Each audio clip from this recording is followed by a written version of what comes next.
우물의 축복이 오늘 본문의 말씀이 되겠습니다. 흉년이 들어서 이제 이삭이 그 아버지처럼 애굽으로 가려고 하였을 때 하나님께서 이삭에게 나타나셔서 애굽으로 가지 말고 그랄 땅에 거하라고 하셨습니다.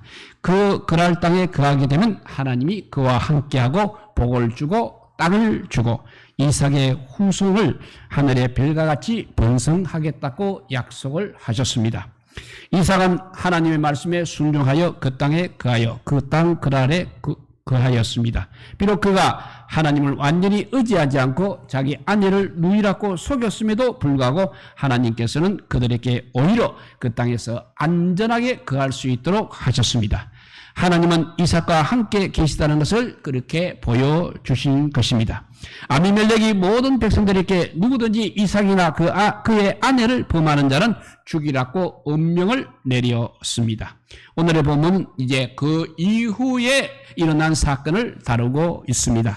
과연 하나님께서 이삭에게 말씀하신 대로 이삭이 그 땅에서 그 그랄 땅에서 복을 받고 형통하게 살 수 있을 것인지 아니면 결국은 그 땅에서 제대로 적응을 하지 못하고 쫓겨나게 될 것인지를 다루고 있는 것입니다. 거짓말 사건 이후 이삭은 그 땅에서 안전하게 살 수 있는 보장을 받았습니다. 오늘날로 치면 영주권을 얻었다는 것입니다. 그러니까 신분이 그래도 보장이 되었다는 뜻이 되겠습니다. 미국의 예를 보게 되면 수많은 이민자들이 그곳에서 살아가고 있지만 상당수가 불법 이민자들이라고 합니다. 정확히 말하면 미등록 이민자들인 것입니다. 아무리 그들이 돈을 많이 벌어도 법이 엄격하게 진행되거나 추방령이 내려지게 되면 하루아침에 그것을 떠나야 하는 것입니다. 그러면 그곳에서 간신히 이루었던 사업들을 정리해서 떠날 수밖에 없는 것입니다. 그러면 오늘 이야기는 이삭이 그 땅에서 외국인으로서 어떻게 복을 받게 되었는지, 그 복이 어떤 위협을 받게 되었는지, 또 최종적으로 하나님께서 이삭에게 주신 그 복이 어떻게 계속 유지되었는지를 보여주고 있습니다. 즉 하나님께서 하나님의 약속을 어떻게 이루어 가셨는지를 설명하고 있는 것입니다. 어떻게 보면 성도들은 이 세상에서 이삭처럼 외국인과 나그네로 살아가고 있는 것입니다. 오늘 본문 말씀을 통하여 이 세상에서 하나님께서 우리에게 주신 복을 어떻게 누리면서 살 것인지를 한번 생각해 보도록 하겠습니다. 오늘 본문은 이삭이 그 땅에서 농사하여 라는 말로 시작을 하고 있습니다. 어떻게 보면 그냥 넘어갈 수 없는 문제입니다. 그런데 좀 더 생각해 보면 그렇지 않습니다. 이삭의 직업은 본래 농업이 아니라 목축업이었습니다. 양이나 소를 기르는 것에는 전문가였을지 모르지만 농사에 관해서는 거의 문외한이었습니다. 오늘날 치면 직장을 바꾸거나 사업을 바꿨다는 말이 되는 것입니다. 목축업자였던 이삭이 왜 농사를 짓게 되었는지는 본문에서 자세히 말하고 있지는 않습니다. 목축업과 달리 농사를 짓기 위해서는 우선 땅이 있어야 하는 것입니다. 땅을 사거나 땅을 빌려 쓸 수도 있지만 가장 가능성이 많이 있는 것이 버려진 땅을 개간했을 가능성이 있는 것입니다. 가장 가능성이 많이 있는 것은 버려진 땅을 개간했을 가능성인 것입니다. 그렇다면 그 땅에서 농사를 짓기 위해서 이삭은 정말 엄청난 노력을 했을 것입니다. 아마 처음에는 그곳에 있는 사람들의 조언을 받아서 그들이 하는 대로 그냥 따라 할 수밖에 없었을 것입니다. 그런데도 불구하고 그 해에 100배나 되는 수확을 거두었다고 합니다. 사실 문자적으로 따지게 되면 그렇게 큰 수확이라고는 할 수 없습니다. 예를 들어서 벽시 하나를 심었는데 겨우 100개가 달리게 되면 그것이 어떻게 큰 수확이라고 할 수 있겠습니까? 여기서 100배라고 말하는 것은 숫자적인 것보다는 최고의 수확을 의미하고 있는 것입니다. 우리는 뿌리는 비율을 잘 알고 있습니다. 어떤 농부가 씨를 좋은 밭에 뿌렸는데 30배, 60배, 100배의 결실을 얻었습니다. 여기서 100배가 바로 최고의 수확을 말하고 있는 것입니다. 여기서 본문이 강조하는 것은 이삭이 거뒀던 수확이 누구보다도 비정상적이라는 사실입니다. 여기서 주목해야 할 것은 앞에 말한 대로 농사하여라는 표현이 되겠습니다. 문자적인 의미는 씨를 심었다는 뜻이 되겠습니다. 하나님께서 이삭에게 너의 씨를 하늘의 별과 같이 많게 하겠다고 분명히 약속을 하셨습니다. 사실 이것도 하나의 워드 플레이라고 할 수 있겠습니다. 문자 플레이라고 할 수 있겠습니다. 이삭의 씨하고 이삭이 심은 씨, 이삭의 밭에 심은 씨가 이렇게 대조를 이루고 있는 것입니다. 그런데 이삭은 그 땅에서 씨를 심었고 엄청난 수확을 거두었습니다. 그러면 이것은 무엇을 의미하는 것입니까? 이삭에 대한 하나님의 약속이 이미 성취되고 있음을 보여주고 있는 것입니다. 어떻게 하면 이삭의 자식 농사는 그렇게 성공적이라고 할 수 없습니다. 이제 겨우 쌍둥이를 낳았을 뿐인 것입니다. 이상하게도 하나님께서는 더 이상의 자녀를 주지 않으셨습니다. 그러나 농사를 통해서 하나님께서는 그 약속도 이루어질 것이라는 것을 보여주셨습니다. 이삭의 축복은 여기서 끝나지 않았습니다. 13절에 보니 그 사람이 장대하고 왕성하여 마침내 거부가 되었다고 라고 합니다. 여기서 사용된 장대라든지 왕성이라든지 거부는 다 히브리어로는 같은 단어입니다. 기본적인 뜻은 크다인 것입니다. 하나님께서 이삭에게 복을 주시니까 이삭은 커져서 엄청나게 커졌다는 것을 의미하고 있는 것입니다. 그 결과 양과 소가 떼를 이루었습니다. 그 양과 소를 돌보아야 할 종들도 힘이 많아졌습니다. 아마도 많은 성도들이 이것을 보고 누구나 다 나도 이런 복을 받았으면 좋겠다라든지 아니면 이삭의 그래도 10분의 1이라도 축복을 받았으면 하는 생각이 들 것입니다. 그러나 이삭이 축복을 받게 된 이유에 대해서는 잘 생각하지 않고 있습니다. 흉년이 들었을 때 누가 보아도 애굽으로 가는 것이 정답이라고 생각을 하고 있을 때 그 길을 가지 않고 그랄에 남아서 고생한 게 된 것은 생각하지 않는 것입니다. 이삭이 축복을 받은 이유는 바로 그랄 땅에 거하라는 하나님의 말씀에 순종하였기 때문인 것입니다. 성도들의 복도 마찬가지인 것입니다. 예수님을 믿는다는 것은 세상적인 모든 방법을 포기하고 하나님께서 정하신 길을 가는 것을 의미하는 것입니다. 그렇게 하나님께서 정하신 길을 가는 것이 바로 복이라는 것입니다. 그 하나님께서 정하신 길을 갈 때 비로소 하나님의 복이 임하게 되는 것입니다.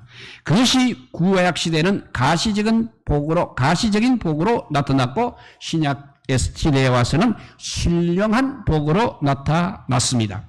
이삭이 받았던 복은 너무나 커서 누가 봐도 하나님께서 주셨다는 것을 알 수 있는 것입니다. 심지어 주위에 있던 이방인들도 느낄 수 있을 정도였습니다. 그들은 이삭이 받은 복을 이제는 또 시기하기 시작을 하였습니다. 가장 대표적인 행동은 오늘 본문에 나온 대로 아브라함이 팠던 우물을 막고 흙으로 메우는 것이었습니다. 이스라엘 땅에서 우물이라는 것은 그야말로 생명의 근원인 것입니다. 이삭이 받았던 모든 복을 계속해서 누리기 위하여 우물은 절대적으로 필요했습니다. 우물이 없다면 그 많은 가축들을 보살필 수가 없는 것입니다. 즉 하나님께서 이삭에게 주셨던 복이 큰 위기를 겪게 되었다는 것입니다. 사실 오늘 본문은 이삭이 받았던 복에 대해서는 간략하게 기록이 되어 있습니다. 대부분의 이야기는 이삭이 처한 위기와 그 위기의 극복의 과정이 기록되어 있습니다. 그런데 그 우물들은 이삭이 판 것이 아니라 그의 아버지 아브라함이 팠던 것입니다. 아브라함도 역시 그랄에서 큰 부자가 되었습니다. 그래서 아비멜렉의 종들이 와서 아브라함의 우물들을 빼앗아 버렸습니다. 그러자 아브라함이 아비멜렉에게 항의를 하였습니다. 그래서 둘 사이에 더 이상의 갈등을 방지하기 위해 언약을 체결하였습니다. 그런데 이것을 기념하여 바로 그 장소의 이름을 브엘세바, 즉 맹세 우물이라고 지었습니다. 특별히 암양 7마리를 아비멜렉에게 주어서 그 우물은 아브라함이 팠다는 증거로 삼았습니다. 따라서 아비멜렉의 종들이 우물을 메웠다는 것은 바로 이전에 맺었던 모든 언약을 파기하고 있는 것입니다. 오늘날로 치면 이것은 그야말로 전쟁의 전 단계에 해당하는 행위라 할 수 있는 것입니다. 둘 사이의 갈등이 심해지자 아비멜렉은 이삭이 더 이상 그 땅에서 번성하지 못하도록 하기 위해서 아예 그 땅을 떠나도록 요구를 하였습니다. 그때 한 말이 누가 우리보다 크게 강성한 적 우리를 떠나라 했습니다. 그래서 이삭은 결국 고랄 골짜기로 이주를 하였습니다. 그곳에도 역시 아브라함이 팠던 우물들이 모두 메워져 있었습니다. 이삭은 다시 또 그 우물을 파기 시작하였습니다. 그래서 생수를 얻었습니다.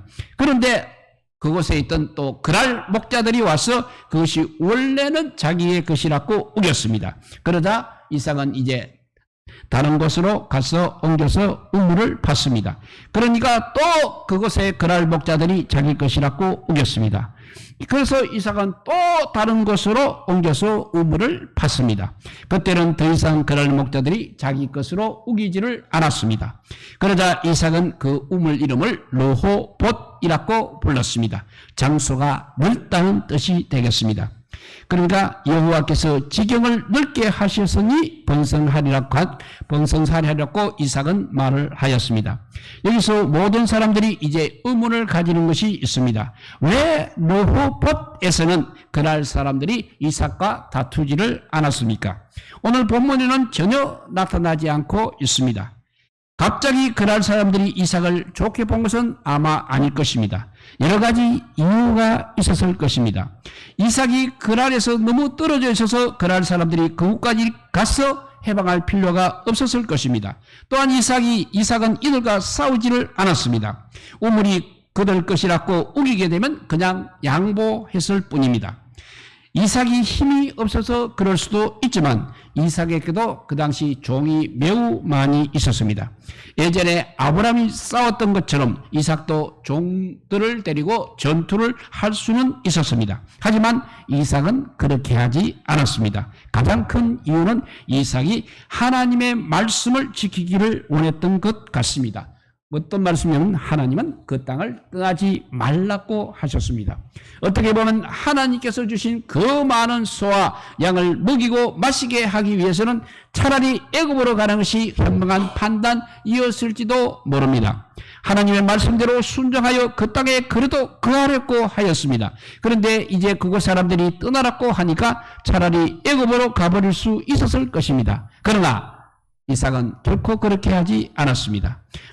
그날 근처에 계속 우물을 파면서 그들이 자신을 방해하지 않을 때까지 거주하려고 하였습니다. 이렇게 이삭의 성품이 온유한 점도 있었습니다. 그렇지만 하나님의 말씀에 대한 순종이 바로 이삭의 행동의 가장 큰 이유였던 것입니다. 자, 이제 이삭은 르호봇의 자리를 잡았습니다. 그것은 넓은 장소라고 했습니다. 이삭은 하나님께서 자신에게 주신 사업이 번창하기를 희망하였습니다. 과연 새 사업이 잘 되었습니까? 그런데 어느 날 이삭이 브엘세바까지 올라갔습니다. 아브라함과 아비멜렉이 상호의 언약을 맺은 곳입니다. 그때 하나님께서 이삭에게 나타나셨습니다. 내가 너와 함께 있어 너에게 복을 주고 너의 자손으로 번성하게 하리라고 말씀하셨습니다. 이삭은 하나님의 말씀에 응답하여 그곳에서 단을 쌓아 여호와의 이름을 부르고 거기서 장막을 쳤습니다. 그리고 그곳에서도 역시 이삭의 종들이 우물을 팠습니다. 이제 그 다음에는 아비멜렉과 이삭의 언약을 다루고 있습니다. 아마도 이삭이 브엘세바로 장막을 옮긴 이후 시간이 좀 흘러갔을 것입니다. 그곳에서 이삭은 하나님의 말씀대로 크게 번성한 것은 하나님께서 그와 이삭과 함께 하셨기 때문이었습니다. 아비멜렉은 이삭이 브엘세바로 옮겼고 하나님께서 함께 하셔서 강성하게 되었다는 소식을 듣게 되었습니다. 아비멜렉은 이러한 사실에 두려움을 느꼈던 것 같습니다. 그래서 하나님께서 이삭과 함께 계시고 앞으로 더 커져진다면 혹시 자신의 나라를 침공해서 복수를 하지 않을까 해서 아비멜렉이 이제는 이삭을 찾아왔습니다. 그러나 이삭은 그들의 죄를 책망했습니다. 너희가 나를 미워하여 나로 너희를 떠나게 하였는지 어떻게 나를 찾아왔느냐. 여기에 대해서 그들은 이유를 설명하고 있습니다. 여호와께서 너와 함께 계심을 우리가 분명히 보았다. 그러므로 우리 사이에 언약을 맺자.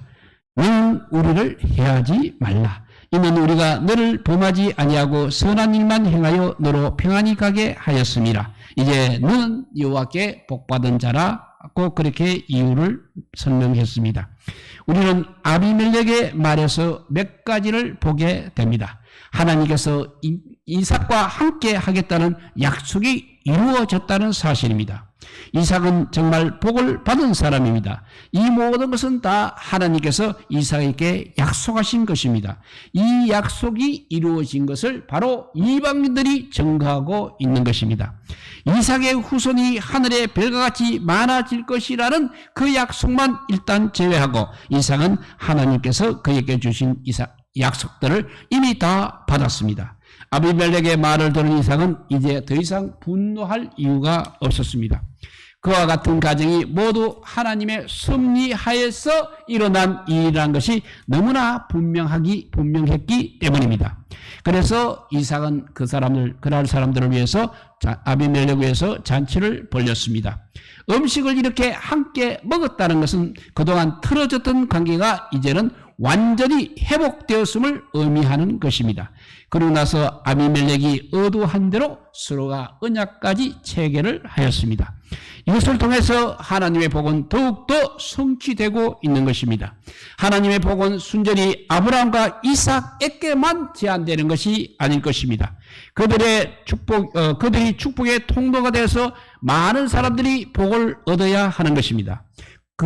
이것이 어떻게 이루어졌습니까? 언약을 체결함으로 이루어졌습니다. 이삭의 부유함과 강성함이 더 이상 이제는 아비멜렉에게도 위험이 될 수가 없었던 것입니다. 그리하여 그들 사이에 불편했던 관계들이 완전하게 회복이 되었습니다. 이삭도 반대로 아비멜렉의 위협에서 이제는 완전히 벗어나게 되었습니다. 이와 같은 이삭의 축복이 예수 그리스도로 말미암아 우리 성도 모두에게도 풍성하게 임하시기를 주님의 이름으로 축복드립니다. 사랑의 하나님 감사합니다. 아브라함과 이삭이 복을 받았던 것, 무엇보다도 하나님께서 그들에게 복 주기를 약속하셨고 그 약속이 이루어진 것입니다. 또 그 약속이 이루어지기 위해서는 이삭도 아브라함도 하나님의 말씀에 순종했기 때문입니다. 오늘날 우리가 우리 마음대로 살았던 것 아무 소용이 없다는 것을 오늘 본문에서 우리에게 가르쳐주고 있습니다. 이제는 주의 말씀만 붙잡고 살아가는 저희들 되게 하여 주시옵소서. 앞이 보이지 아니할지라도 어려운 환경이 우리한테 놓여진다 할지라도 병마에가 우리를 아버지 휩쓸어 간다 할지라도 하나님 말씀만 붙들고 살아갈 때 하나님께서는 하나님의 때에 우리를 반드시 회복시켜주고 강성하게 하고 부여하게 할 것입니다. 건강하게 할 것입니다. 우리 모두 주의 말씀에 순종하는 믿음의 사람들이 다 되시기를 우리 주님의 이름으로 축복드립니다. 축복드리며 예수 그리스도 이름으로 기도드리옵나이다. 아멘. 예.